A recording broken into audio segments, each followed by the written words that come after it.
You're listening to The L Zone. Trisha Marie.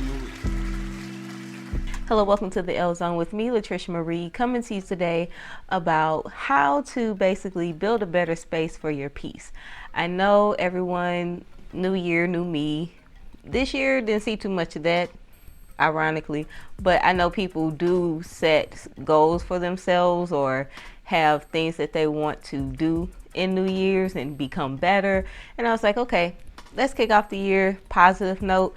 Let's talk about how to create a better space to create a peaceful you. You know, I'm all about peace is a great foundation that you have, whether you're going through things good or bad, you still have this peace about yourself. And I feel like when you do have that type of unwavering peace, it opens so many doors and you think clearer, you just feel well around, just overall. You feel better about yourself when you have a certain level of peace that you have found and you steady build on and reinforce. I just want to give some helpful tips that I know help me get to a more peaceful place in my self. Therefore, bringing you 3 key things that I think are very good starting points. So the first one is forgiving yourself. I know it's a cliche and people say it a lot, and it's kind of like, how do you really forgive yourself? And I feel as if forgiveness is you are recognizing a moment, traumatic, childhood, it could be at any point in your life, but you're really reflecting in a moment of self-accountability. What part did you play in that may have led to a downfall or losing a person, things like that, or they losing you, to where you've held on to this negative energy, or you steady replay a particular moment in your life. And when you do that, you can kind of narrow down, okay, what did I do to help facilitate this particular moment, situation? What could I have done to recognize it sooner, to not prevent it but handle it better? Because things gonna happen in life, we know that. Everything isn't preventable, but it's how you handle situations. So how did you handle that situation? Once you figure out that moment of your part, you gotta let it go and be like, you know what, at the time I didn't have information, I was in a different headspace, or I didn't know any better for as how to handle situations. You could have spiraled out, because people really, I know growing up, for me, I wasn't taught how to handle certain emotions or situations that can come up.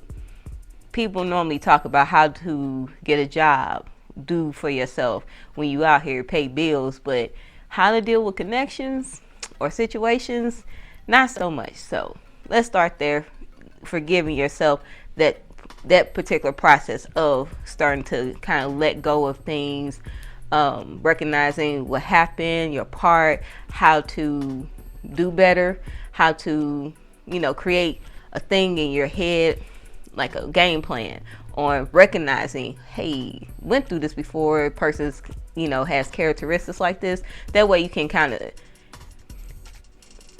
limit or minimize wasting your time or wasting energy, things like that. So that's my first point. I'll say the second one was, for me, building a better space is eating better.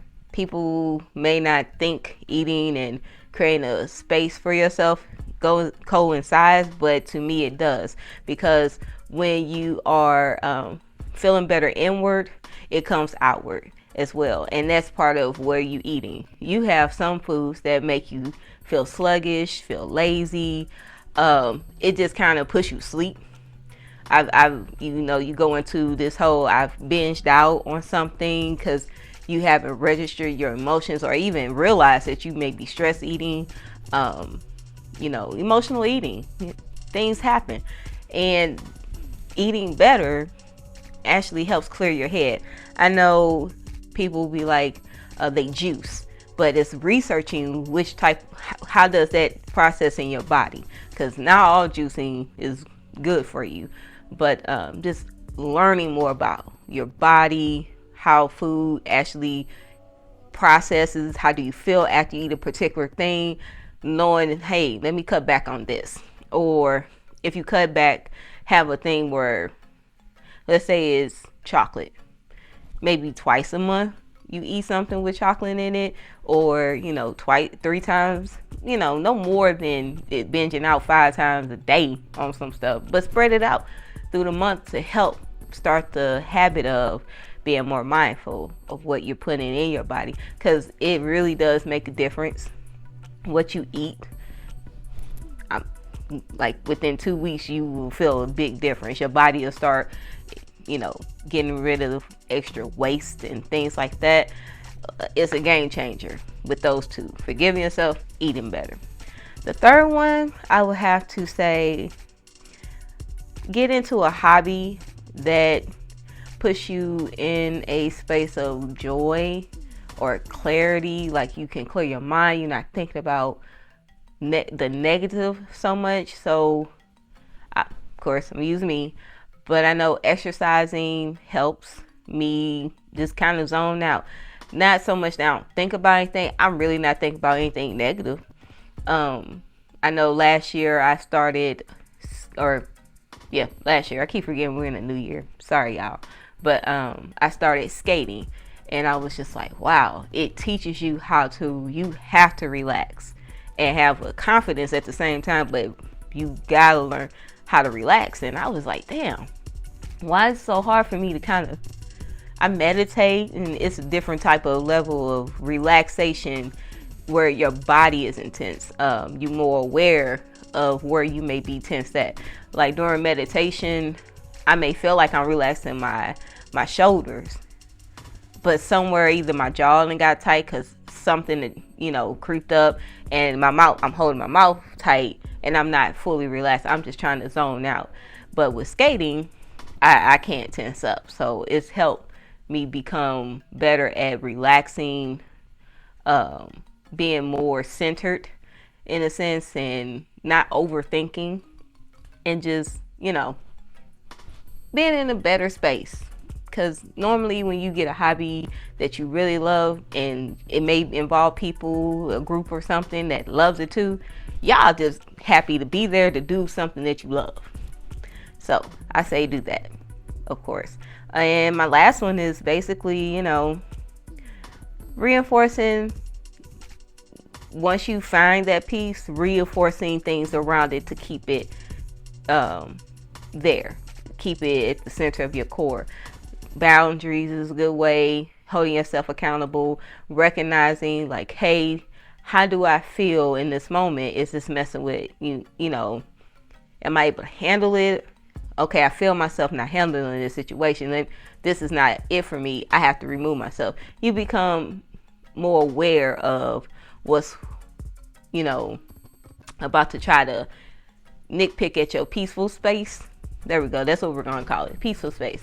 And you can remove yourself or recognize it and navigate it better, depending on the situation, but reinforcing the precious thing that you have created in you and found in you again, and just making sure you keep reinforcing it.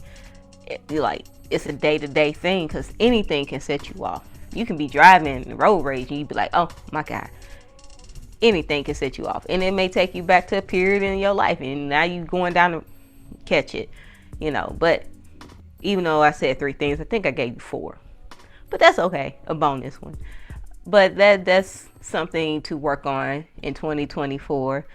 I think it's a great start. It can open so many things and help you discover more about yourself when you're in a better headspace, better, clear-minded, self-aware, wanting to be better, and just kind of tuning out the noise to where you can find yourself again if you feel like you've lost yourself. And if you feel like you haven't lost yourself, you can use these tips to kind of reinforce what you're already doing. But that's just my take on this particular topic about, you know, building up building a better space for peace. So yeah, let me know what you think, and comment, share, like, let me know, subscribe to my channel, and y'all have a good one.